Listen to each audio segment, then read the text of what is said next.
Aaron Smith is trying to get in. So we're going to wait a couple more minutes and see what luck he's had. Apparently, we've had some sign-in problems. So stand by. We're waiting on one more BZA member. Thanks.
Can everyone hear me?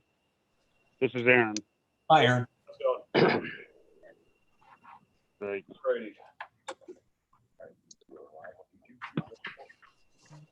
Okay, we're about ready to get started. This is the June 2020 meeting of the Board of Zoning Appeals. My name is Steve Bachmiller. I'm the zoning administrator. We have no preliminary issues, so we'll turn it over to the chairman, Brian Kurtyka. Thank you, Steve. Hi, everybody. Welcome to tonight's hearing. I'm going to run through order of procedure for tonight. With me on the call are board members Jim Stauffer and Greg Deck and Aaron Smith. I am the chairperson, Brian Kurtyka. So we do have a quorum tonight. Board Secretary Debbie Calhoun is with us, as is the zoning administrator, Stephen Bachmiller. Decisions and cases heard tonight are based on general and specific criteria as enumerated in the City of Hagerstown Land Management Code. This is an administrative proceeding. As such, it will be conducted just as if it were a court of law, except that we will not follow as strictly the rules of evidence. Everyone who wishes to be heard on a particular case will be. Each of the cases will be heard in the order filed with the board. The procedure for tonight, we will first hear from the applicant, then all witnesses in favor of the application, all witnesses in opposition to the application, then, if necessary, final remarks from the applicant. The board will then take the case under advisement. If we have all the facts we need tonight, we will deliberate, and if we can come to a decision, we will. The written decision and order is due within 45 days from today, or from our decision, that is, if we reach a decision today, 45 days. And you're welcome to stay after the hearing, the taking of testimony and evidence, and listen to our deliberation. But the discussion at that point is only limited to the board members' deliberation. There is a right to appeal in 30 days following the issuance of the written decision and order. That appeal right is for any party who participated in the hearing and is aggrieved by the decision. They may appeal to the Circuit Court for Washington County. We have two rules for today. One is that the only remarks that will be considered are those given under oath on this call tonight. And we ask that anyone who is testifying confine their remarks to things that are pertinent to this matter. I will then call the case. Tonight's, we only have one case. It is number Z 2020-05, and our applicant is PTV 1111 LLC. Steve, if you would give us an overview of this, please. Okay, this is case Z 2020-05. The applicant is PTV 1111 LLC. Property is located in the CCMU, City Center Mixed Use Zoning District. Property is located at 217 through 237 East Franklin Street. The request is variances to reduce the number of required parking spaces to 20 spaces, allow parking to occur on the side of the building, and to increase the build-to line up to 10 feet in order to construct a retail building at the properties designated as 217 to 237 East Franklin Street. Property is in CCMU. This application is being made for the reason that under Article 4, Section 04, required number of parking spaces is 33 spaces based on the zoning ordinance requirements. Also, Article 4, Section E3A, parking must be located to the rear of the building. And Article 4, Section E5B, that the required front setback is 0 feet in the CCMU zoning district. This deadline for written decision is August 1st. That's assuming that the hearing is closed and deliberated this evening. As far as your criteria for variance, you have the 6 criteria found in the ordinance that deal with circumstances under which this board can approve variances for this property or for this application. An application has been provided by the contract purchaser of the property and has been additionally signed by the owner of the property, so we do have property owner authorization. Under unique conditions of property, staff would point out that there do appear to be topographical issues on the property that are more pronounced than at other locations in the CCMU district. The property is also a large redevelopment tract of multiple existing parcels, which is unique in the CCMU zoning district. As far as other items, number 3, compliance would include common use. The applicant needs to demonstrate to the board compliance with this subsection. City staff have worked with the developer through multiple evolutions of the proposed plan of development on this site, which allows for logical redevelopment and use of the property while also respecting to the greatest extent possible the zoning design bulk requirement regulations that apply to the CCMU district, which exists to ensure new development fits within the context of the downtown environment. Also, number 6, the intent of the ordinance is to encourage new development when proposed to fit to the greatest extent practicable in the downtown character of the district, meaning buildings but up to the street rights of way or as close to them as possible, multiple story buildings, placing parking behind buildings, use of alleys, etc. Under other considerations, the applicant applies for the parking variance as more of a technical compliance issue rather than a real compliance issue. The applicant proposes to develop the rear half of the property for parking and transfer it to the owners of a large mixed-use building across the rear alley that has much more significant parking issues. The number of spaces to be built on this site actually significantly exceeds the number of spaces the ordinance requirements for this individual use, which is 33 spaces. So you'll be building a lot more than that. However, they plan to subdivide the property at its logical location at the base of the planned retaining wall that separates the upper parking area intended for the use of the applicant and the lower parking area intended for the use of the large multi-story converted factory across the alley. They also plan to provide studies showing that the type of business proposed generally does not demand all 33 spaces that the ordinance requires, and that the 20 spaces that they propose to retain will be sufficient to meet most parking needs of that business. Staff would also note for the record, based on that we did receive today a brief parking study provided by CEC Civil and Engineering Consultants Incorporated, which I forwarded to the members of the board earlier today. We'll enter that, the applicant will be entering that into the record, but I just want to make mention that this was forwarded to you, so you had ability to review it and have it in your materials for this meeting.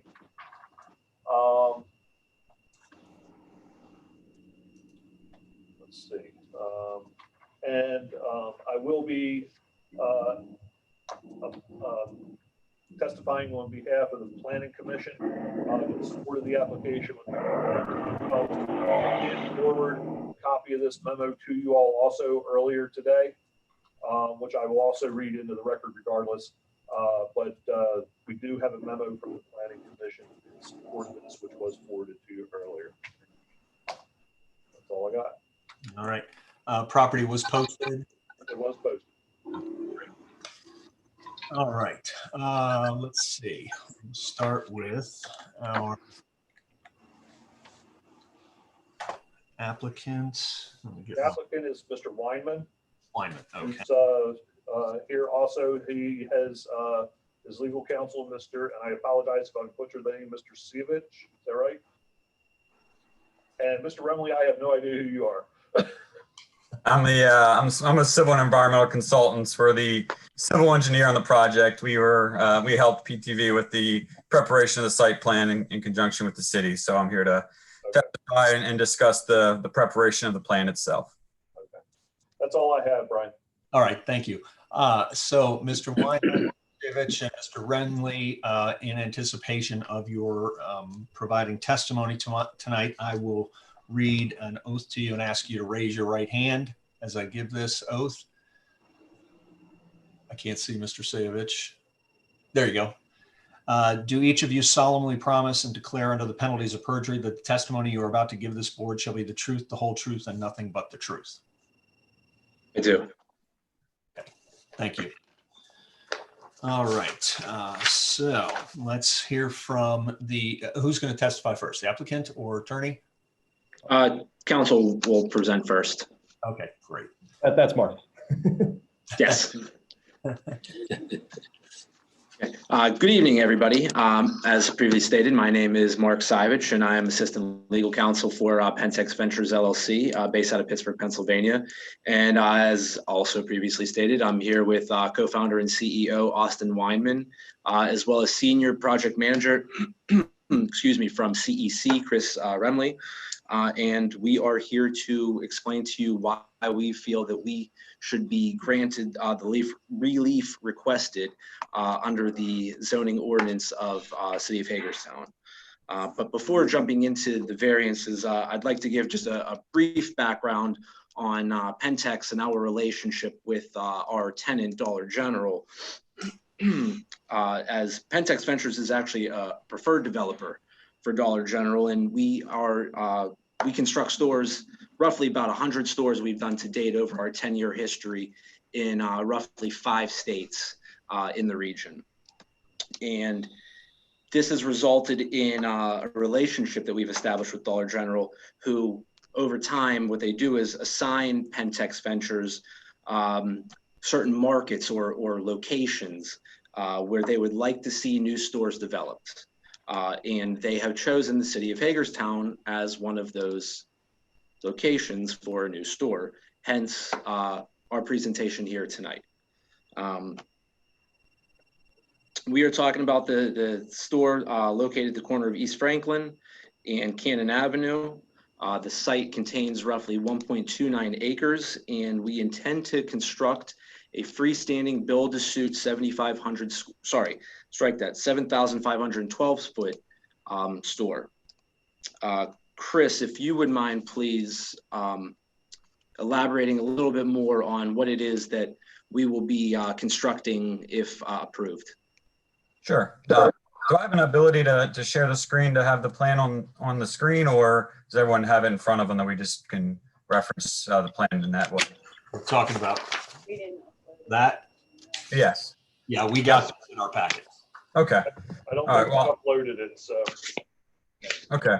All right. Well, I'll just give a general brief overview then of of the site plan and how we came to kind of develop the plan as it sits today. And again, I'll go through some of the hardships that we had in terms of laying the site out and some of those challenges that required a couple of the relief requests that we're here for today. So again, the site here at Franklin and Cannon, the frontage on Franklin is where the building will be sitting.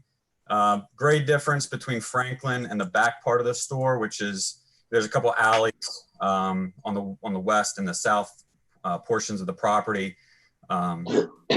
So the grade difference is approximately from Franklin to the alley to the south, which is across the full width of the property, is approximately 15 feet vertical elevation difference. And so the building itself, in keeping with the ordinance criteria of keeping it as close to the roadway as possible to give it that downtown feel, was placed along Franklin Avenue with access off of the existing sidewalk at Franklin. And again, the building was put as close to the right-of-way line as possible. However, there is a 10-foot approximately building foundation wall that will be installed along that edge in order to kind of make up that grade difference of hitting suitable material and dealing with this existing grade. That's going to require a foundation retaining wall there, subgrade. So in looking at constructability and making sure that we can get that wall installed without impacting and compromising safety of the folks, on the sidewalk, trying to keep that open, as well as the roadway here, we set the building back a little bit off the right of way just to give us some room during construction to get that into place. And then that would be, a concrete sidewalk up to the building in that kind of gap between where the existing sidewalk is and the building there to give it that consistent sidewalk concrete look, but it is set back from the right-of-way line there. Moving down the line here, then the driveway access is utilizing an existing alleyway to the west of the property where we'll be widening that and improving that access on the Franklin. And the reason for that location is a couple reasons. One is the location of the building where we have that sitting, but there's also, an interesting intersection here. We have Franklin and a couple other roads coming in at different angles. So from a safety perspective, trying to get the entrance and where people are entering and exiting the site as far west as possible was the intent. And also, again, utilizing that existing access point that's there. So that's the main driveway to the west of the property, entering into where the parking lot now sits or is sitting there, kind of between the alleyway and the building, 20 parking stalls. We do have a wider drive aisle there. That's for the delivery trucks to be able to pull in back into the dedicated delivery and receiving zone, which is to the south of the building with the trash enclosure there. And again, 20 parking spots is what's being provided on the parcel for the DG. That is, again, one of the variances requested in terms of number. 20 for the Metro store is what Dollar General typically likes to see. That's typically their services, their client base. A lot of these folks are not long-term shoppers. It's kind of an in and out type of thing, and a decent amount of turnover for shoppers. So they don't typically need a lot of spots. We also went through and provided the parking demand letter. We have a traffic engineer here, internal at CEC, that went through the ITE manual, looked at, what are the parking demands for this type of use. And, based on the ITE manual, I think really it's like 1.13 stalls per 1,000 gross square feet of building.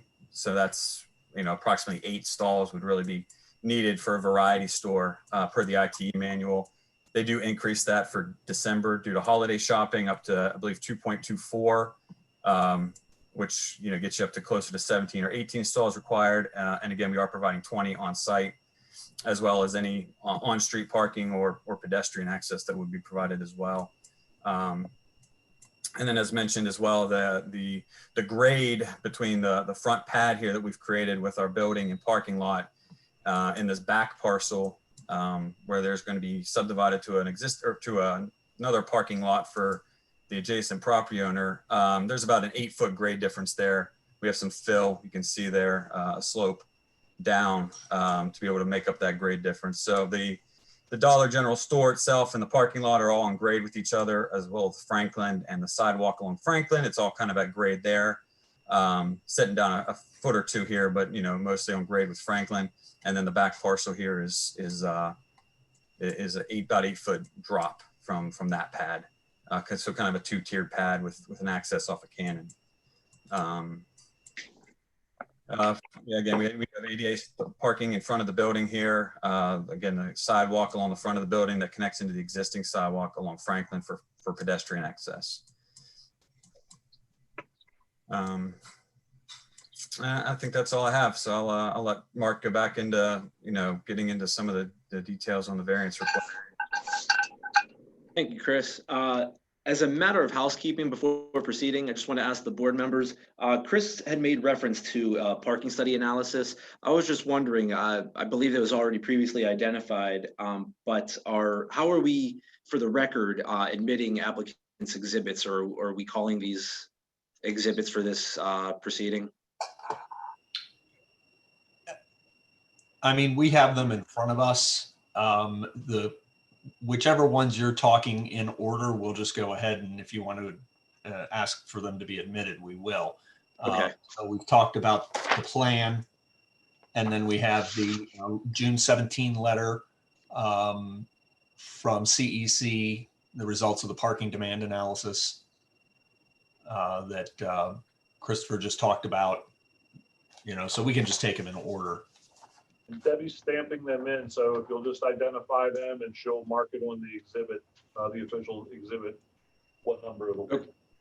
Okay, great. Sorry, admittingly, this is my first Zoom hearing, trying to have documents admitted on the record while not all present.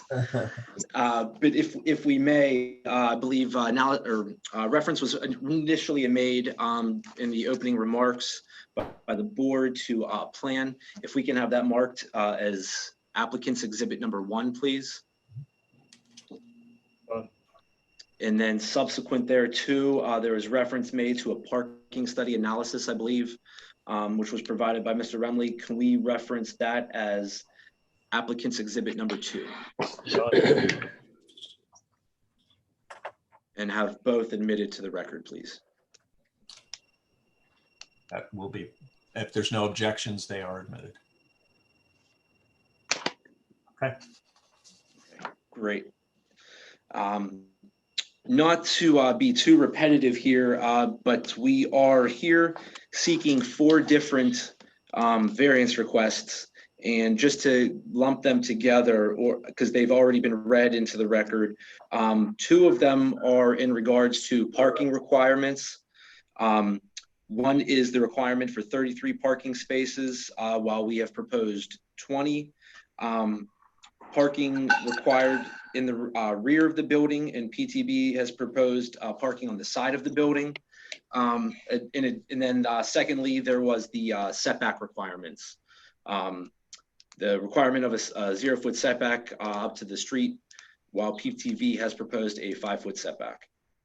I apologize, that was 3 variance criteria, not 4. Sorry for this, if that has caused any confusion. Moving along, as also previously stated, there's generally 6 criteria which the board has in their ordinance that in order for a variance to be accepted and approved, the applicant must show that they demonstrate all of the criteria necessary. And I'll just get through them in order. And if anybody would like any elaboration on any of them, please feel free to question along the way. But getting right into it, the first criteria is the unique conditions of the property. I believe that Mr. Remley has already expanded significantly on what the major issue is with the topographical challenges to this property. This one actually, this site in particular suffers more significantly than other properties located in the CCMU district. And the strict application of these ordinances does present an undue hardship for the development of the property compared to others in the area. Secondly, the minimum necessary to afford relief. The board has to find that they are granting the minimum necessary relief before granting approval. And again, as discussed, the site suffers from severe topographical challenges, as stated by Mr. Remley, in the northeast corner of the property. The building that, strike that. The requirement that the building be constructed, we are requiring that the building be constructed with a finished floor significantly below the surface grade. The requested relief is needed to safely construct, repair, and maintain the premise in a way that would protect the health, safety, and welfare of residents in the area.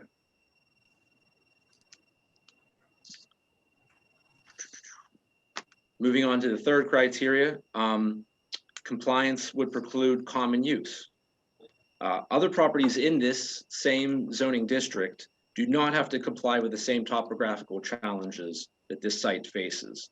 And as we know, PTV has been working hand in hand with the city staff to develop a site plan that would, that in granting the relief requested would increase, as stated, the public health, safety, and welfare, while also also respecting to the greatest extent possible the design of the zoning regulations.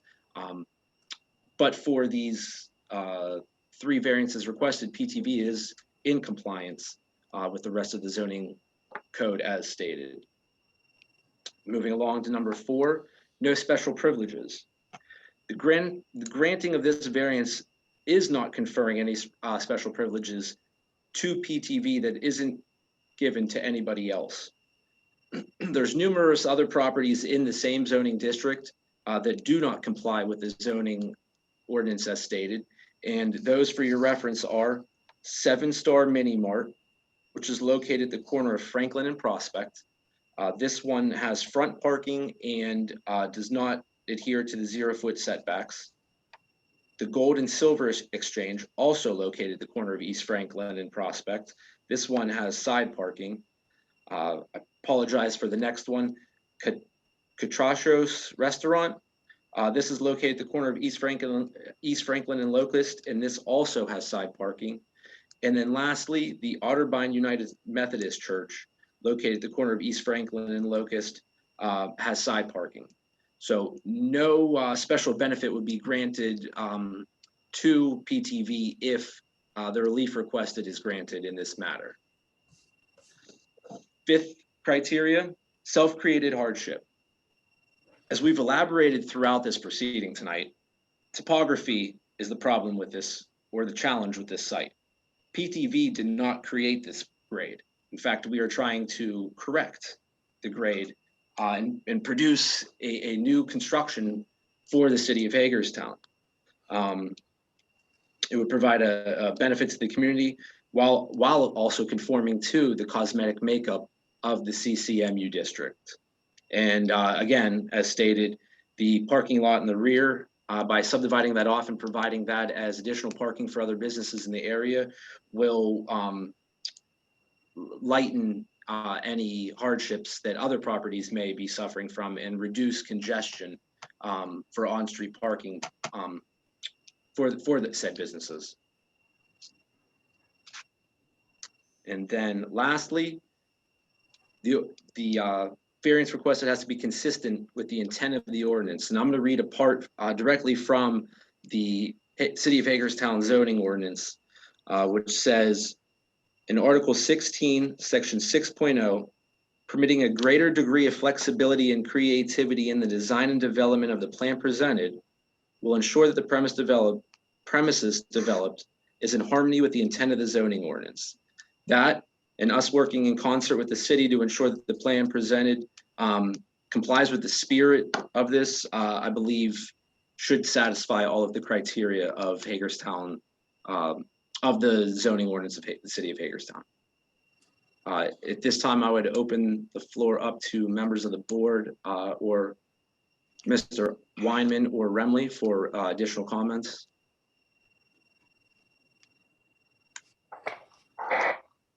Okay. All right, let's see.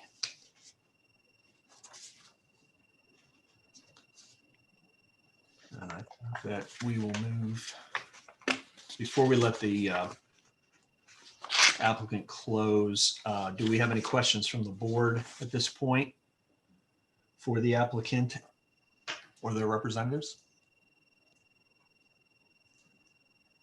Greg, you're muted, Greg.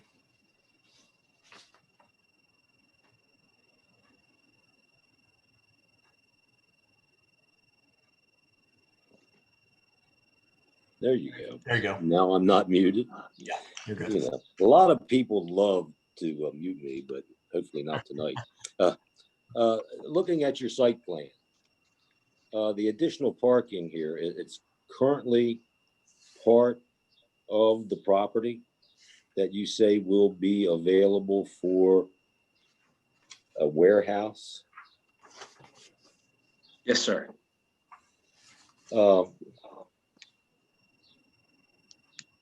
Okay, then let me proceed. The widening of the alley only goes halfway to the current 20 parking spaces that you're considering. I'm a little concerned about traffic coming in off of Washington Street through that alley. Sure. Yeah. And yeah, I was just gonna jump. I'm sorry, I didn't mean to interrupt you. I'll apologize. I'll let you finish. I'll address that. I mean, you are going to have people attempting to come into the Dollar General off of Washington Street, and you'll have a narrow alley there. Okay, and you'll have people coming from Franklin, leaving the Dollar General, heading towards Washington Street into that narrow space. So you could possibly have two-way traffic there in a narrow alley. Is there any consideration for widening that space the whole way through to Washington Street? Yeah. So this is Austin Wyman. That's a good question. Actually, it is something that that we had been discussing with the city. I think in one of the earlier iterations of the plan, we actually had proposed the widening the entire width. And through some of the discussion, and Steve, feel free to jump in and correct me if if I'm saying something that's incorrect.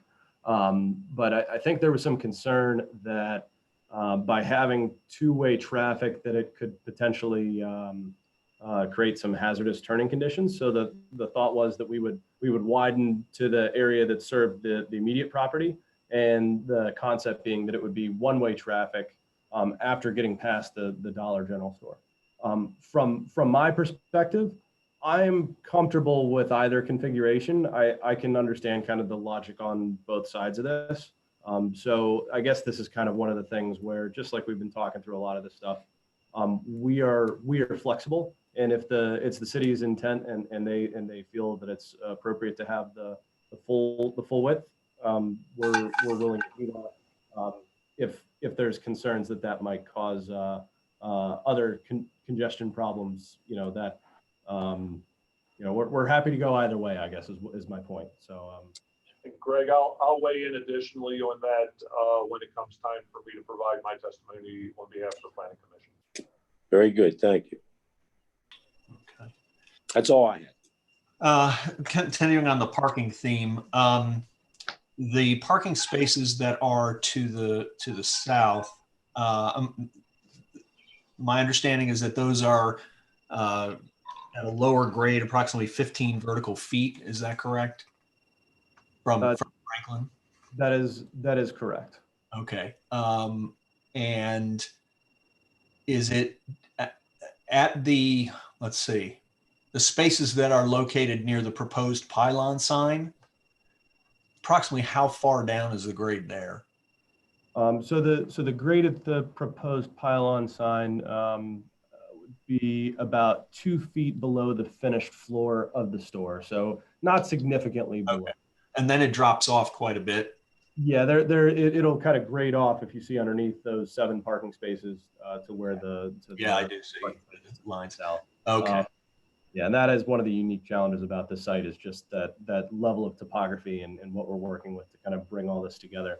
So kind of some of our thoughts when we had approached this layout in the first place was, the public safety interests of trying to, move from one portion of the site to the other.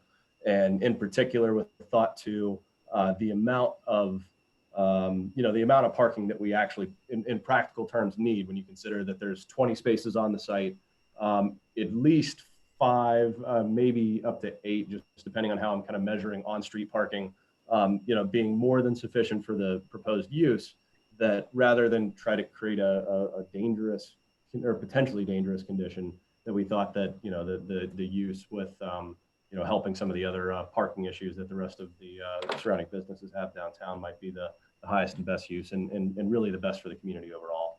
Okay, great. And then the retaining wall is going to be along the front of the building as it fronts on Franklin and along the east side. That Is is that correct? correct. Just on those 2 sides of the building will be the retaining wall. Yeah, it's like a building integrated wall, so it's kind of combined in with the structure of the premises. Okay. Okay. And then the other structures that are there currently, the former wrestling center, the auction house, that's all going to be coming down, correct? That is correct. As well as the building, it's not labeled on my Google map, but the one that's a little bit further to the west.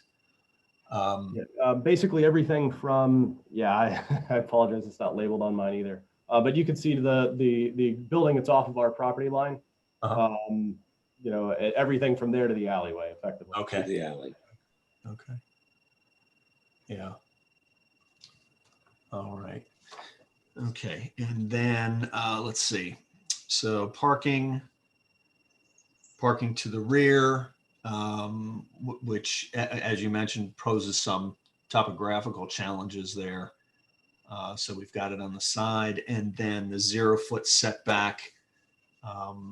And you explained that moving it back 5 feet was to accommodate the retaining wall and provide some construction relief. That's correct? That is correct. All right. Okay. What's your horizon for opening? Everything goes. I would say tomorrow if that was practical. But more seriously, I think primarily it's just a matter of kind of working through the entitlement process with the city. So this is kind of our first step.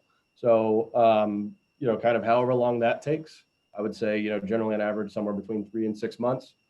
For us to construct the building is somewhere around a 90 to 120 day process. So my goal would be to have it this time next year, if at all practical. You'll be using most of the off-site areas where the parking is for all of your construction staging for the most part. That is correct. Okay. So building Dollar Generals, we've built on some tight sites, so it's Okay. something we're a bit used to. All right. Any other questions from the board? Excuse me, there was a mention about the outside facade. It would be complementary to the nature of the neighborhood. Yes, Yes. that is correct. So I've been working back and forth with Steve, and at least I, for one, feel very confident that the city is going to be very happy with what we're proposing. Steve might be a more unbiased source for weighing in on that, but we're working together to ensure that it's going to reflect kind of the nature and the character of downtown. It's not going to be. We built another store outside of Hagerstown where it's kind of that metal building facade. In no way, shape, or form is that what we're talking about. It'll have a nice, 2-story elevation. It's quite frankly, from what I've seen, and like as Mark said, building over 100 of these stores, it's going to be the nicest store we've ever built. Oh, very good. Thank you. I'll provide more detail on that when it's my turn as well. Jim, Aaron, any questions at this point? No. Okay. All right. Then I will move to, are there any other witnesses that have signed in to testify in favor? Yes, Steve. All right. And I will swear you in. Do you solemnly promise and declare under the penalties of perjury that the testimony you are about to give this board shall be the truth, the whole truth, and nothing but the truth? I do. Thank you. For the record, Stephen Bachmiller, Hagerstown City Zoning Administrator, 1 East Franklin Street, Hagerstown, Maryland. First part of my comments is I'm here actually as the officially designated representative of the Planning Commission on this matter. When the BZA receives applications, copies of the applications are funneled to a number of city review boards for comment. And the Planning Commission did decide to weigh in on this case, and I'll read the memo into the record for reference. This is to Brian Curtico, Chairperson, Hagerstown Board of Zoning Appeals, from Douglas S. Wright, Chairperson of the Hagerstown Planning Commission. Subject is BZA case 2020-05, Dollar General on East Franklin Street, and the date is June 17th, 2020. With this memo, the Planning Commission enters its support for the above application for variances from several provisions of the zoning ordinance needed for the construction of a Dollar General store on the south side of the 200 block of East Franklin Street. Several years ago, the zoning ordinance was amended to require build-to lines and other provisions to ensure development in the CCMU zoning district is consistent and in character with the urban core nature of the center city area. These properties are part of that zoning district. Recently, some of the less zoning related provisions of those amendments were moved to Article 5, the subdivision and land development ordinance, which the Planning Commission administers. However, some of these provisions were appropriately left in the zoning ordinance, and that's some of what we're here today to discuss.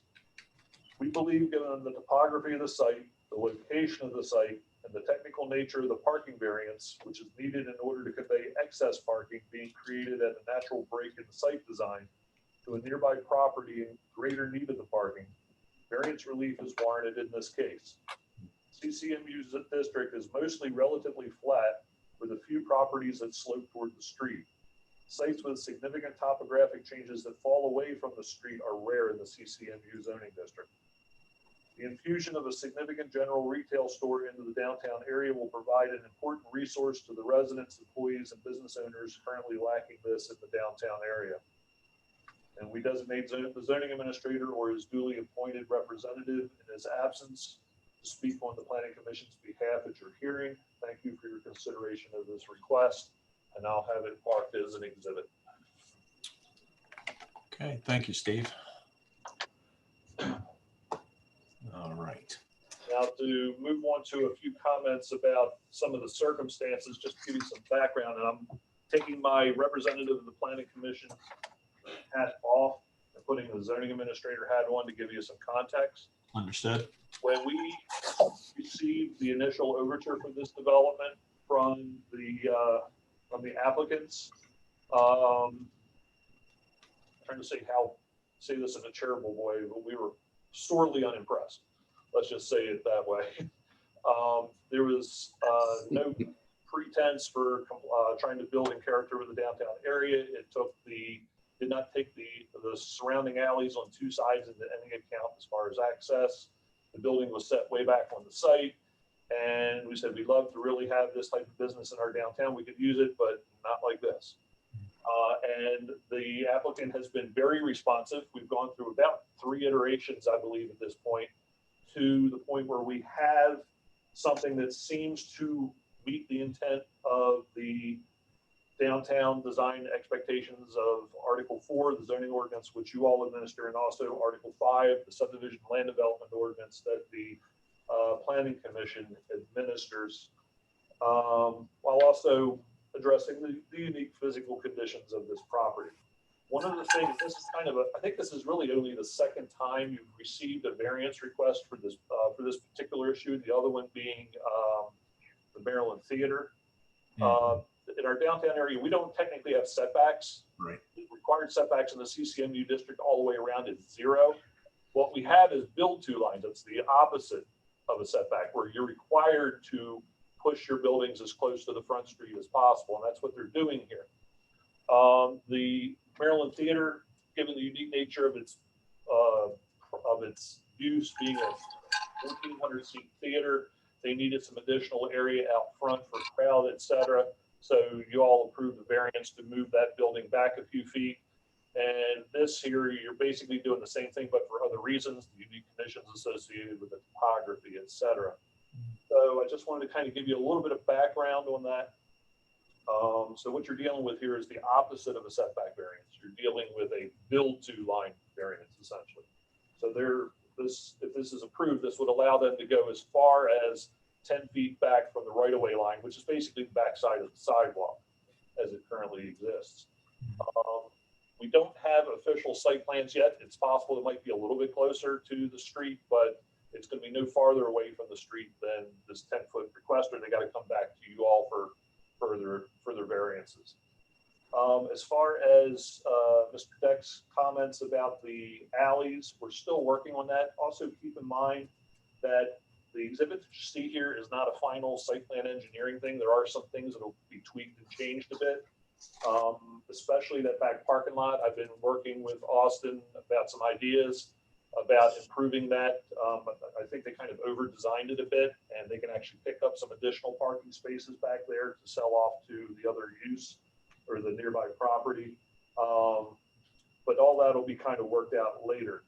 The design that you see here generally is acceptable to the city engineer's office. And the thought is that probably the best thing to do is to leave that side alley actually only two-way to the entrance of the Dollar General, leaving it as most likely going to be a one-way southbound. In order, so if somebody's coming in Franklin Street or Indule Highway, they're going to make a left turn in Franklin Street. If they want to park in the lower parking lot, they can just go straight on through. But if they want to leave at that point, they're going to go out to Cannon Avenue up to the intersection and make use of the traffic signal there for safety purposes to then continue going west on Franklin Street. So the issue of access within the alleys has been looked at in great detail. The city engineer's office is going to be paying attention specifically to that for safety issues. We just don't have the details worked out, but there will be some specific strategy on how to make sure the traffic circulates through these alleys, both associated with the Dollar General, but also the surrounding land uses. And just so that we're clear, when we talk about the warehouses generally generate low numbers of employees and customers, et cetera. It's not a warehouse anymore. This is the old shoe factory, which is now known as Mulberry Lofts, which is a rehab project. It was a factory at one point, but it is now a rehab where you have a variety of uses in there, including offices, photography studios. I think there's a daycare center in there or some sort of homeschool association, but it's a mixture of uses that are, for the most part, white collarish oriented. So basically it's like a big glorified office building of sorts with a mixture of uses, some of which may be some more creative oriented, but it's not a warehouse. When we hear the word warehouse, what we're talking about is the physical characteristics of the building. We're not talking about a use here. And as a result, by the nature and the rehab of that building, it requires a lot more parking than what the ordinance would require of it if it was being built new. So part of the strategy here is that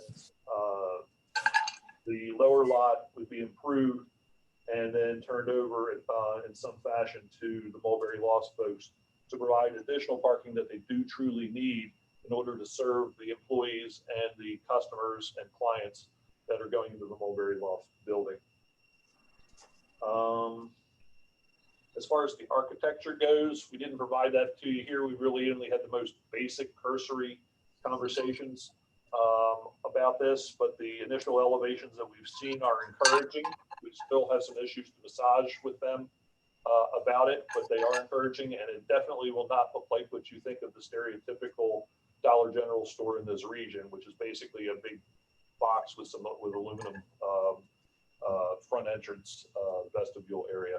This is going to look a lot different than what you would picture, like the new one that's down there in Halfway, or what you might see at one of the ones along Pennsylvania 16 up in Franklin County, running between Greencastle and Waynesboro. It's going to be a considerably more aesthetic looking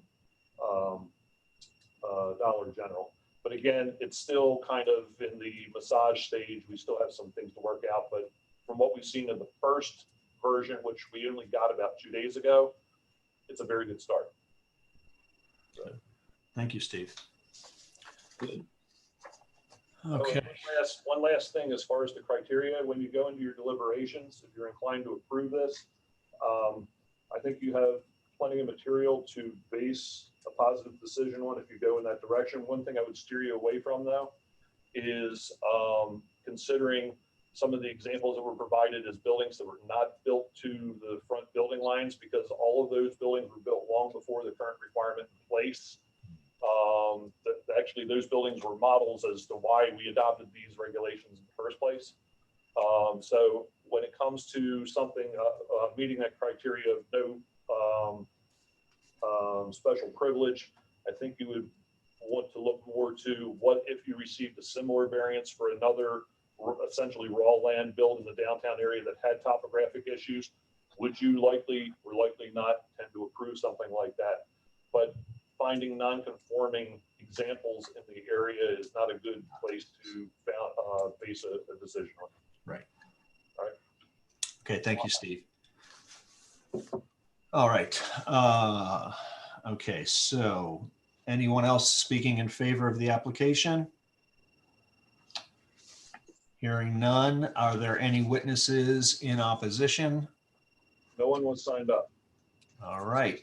I will leave it to the applicant and his representatives if you'd like to make any closing statement or respond to anything that you've heard from the board or from Mr. Bachmiller. I don't think we have a whole lot in the way of closing statements. I would just want to say thank you to Steve and all the folks in the city who have been, more than willing to work with us as we've kind of come through and helped walk us and help us better understand the intent of the city's ordinances.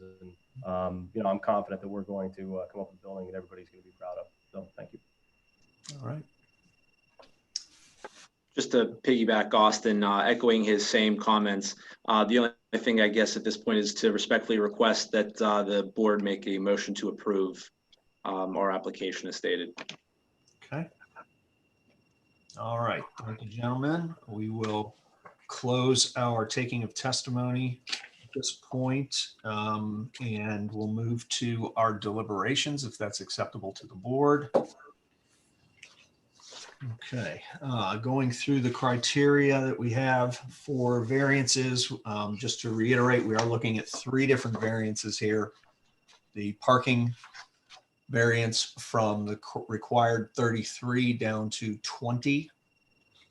The variance for parking that is required to be in the front to be, I'm sorry, in the rear of the building to be located on the side of the building instead.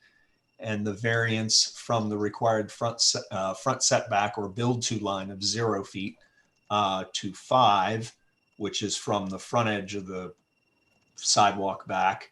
And as Mr. Bachmiller pointed out, that would be 10 feet from the opposite side of the sidewalk at a maximum. So our first criterion is the unique condition of the property. I think we've heard a good explanation, and we have the plan in front of us showing the topographical challenges that this particular project has, this particular parcel of land, the slope of 15 feet vertically from Franklin all the way to the back alley.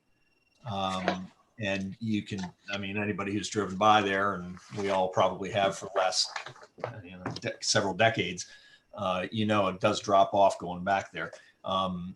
I remember taking my driver's ed tests back there, and you feel like you're down in a little well down there. You're down a little hole because everything else is up above you driving. And it looks like the applicant's plan has done a good job of trying to situate the building and the parking and ingress and egress from this in a manner that best takes use of that unique condition of the property. There aren't many like this. And I think strict application would result in more unusual practical difficulties or undue hardship upon the owner to try to bring the parking in line, whether it's in quantity or in location. And certainly the build to line, if there needs to be that retaining wall for health, safety, and welfare of the public and the patrons of the store, that sounds like a reasonable variance to give them the 5 feet there. Anybody else on that one? Okay, second criterion is the minimum necessary to afford relief. We've seen that the parking that's laid out there, given the location of the stormwater management facility and the need to widen the alley to provide for back and forth flow into the parking lot for Dollar General. And the traffic traffic analysis that we saw, breaking it down to a maximum need of approximately 20 spaces, actually less than 20 spaces, even during their heavy season in around Christmas. It seems like having more spaces here would be just wasting space. It's not necessary for the store, and we would be forcing them to make additional very difficult decisions about how to move their parking in a direction that would keep it at the somewhat at the same grade as the store. And once you get past where they have it, it drops off significantly. And I think that would become quite burdensome for patrons if they had to park back there and walk up a hill to get to the store, or walk down in bad weather, even worse. So in my opinion, this is the minimum necessary in all 3 situations for the parking, the location of the parking spaces, the location, and the required setback due to the unusual conditions. Criterion 3, compliance would preclude common use. Would the literal interpretation deprive the applicant of uses commonly enjoyed by other similar properties in the same district?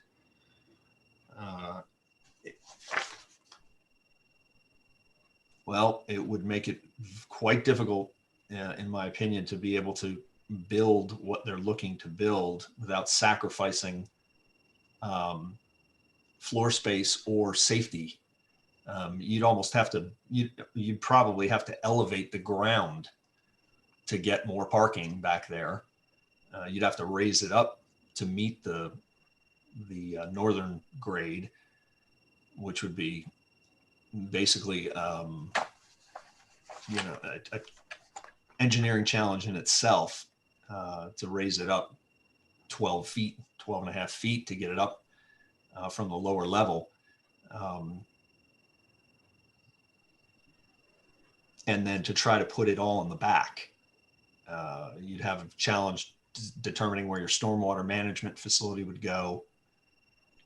It would change the nature of your ingress and egress. It just seems to me like it would be extremely difficult to do anything within the literal interpretation. And if we were presented with a plan in a similarly situated property, we likely would probably come to the same conclusions that I think we're all leaning toward here, in that this is probably the best that can be done with this property for this type of store and the parking that's going to go there. 4th criterion, granting the variance will not confer on the applicant any special privilege denied to other lands or structures with the same zoning. I'm not a special privilege, the same zoning. I don't think there's really special privilege here. We're accommodating a very unique piece of property that is that's not like other properties in this district, and really can't work for a project like this unless the variances are granted. So I don't know if I'd call that a special privilege. I'd call that a pragmatic privilege, if you will. There's not really another way to go about this without making the project probably something they'd walk away from. It'd be too cost prohibitive. It would be engineering challenges might be too great for something like this. Self-created hardship, certainly not. Property has been like this forever. They're coming into this as is, so It's not self-created. And then is it consistent with the intent of the article of the ordinance? Will it be injurious to the neighborhood or otherwise detrimental to the public welfare?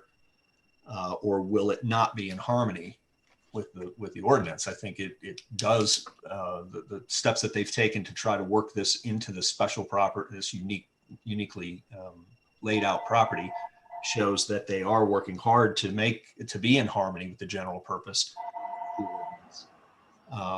And they've given quite a bit of thought to how this will affect the public welfare in terms of their ingress and egress and maintaining a level parking area for their patrons. I don't think that there's, if you're talking 17 cars at the peak holiday season, I don't see that as being unduly adding to the traffic problems or exhaust or what have you. And I'm sure that the engineers in the permitting office and planning office will make sure that the lighting is in conformance what's needed there in that district and in that area. Working with the others regarding the historic nature, they'll take care of the facade. So we're not looking at something that's going to be an eyesore. It's hopefully going to be something that's going to add significantly to that southern section of downtown, southeast, I should say. So, anyone else? Any comments? I don't know, Brian, in regards to that, do you think we need to have a special condition on the outside facade for approval? That it meets the neighborhood? I wouldn't think we would need to do so because I think the city's going to require that for the approvals, right? Yeah, not only that, if you have a generally worded condition, then it becomes a subjective evaluation on our part as to whether or not it complies with your condition. That was Yeah. just a question. Yeah, I think there are other experts that are going to be looking at this and consulting with the applicant to make sure that whatever treatment that they come up for the facade, it's going to be acceptable in a general sense for the downtown business area. That's fine.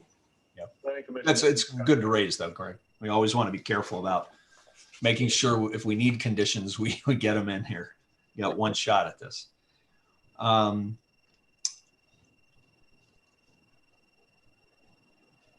And since Pentex is kind of the preferred developer and everything's working towards this being a Dollar General store, I don't anticipate that after constructing this, they would back out and some other business of a different nature would move in there that, might fit in this district, but wouldn't,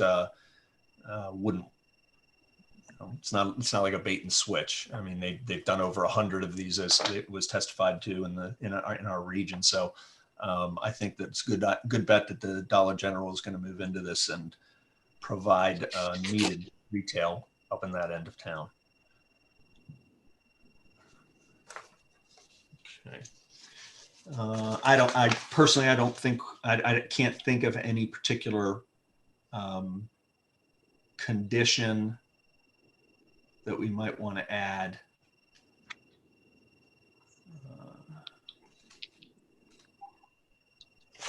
I'm satisfied personally that they're meeting the requirements of the variance criteria.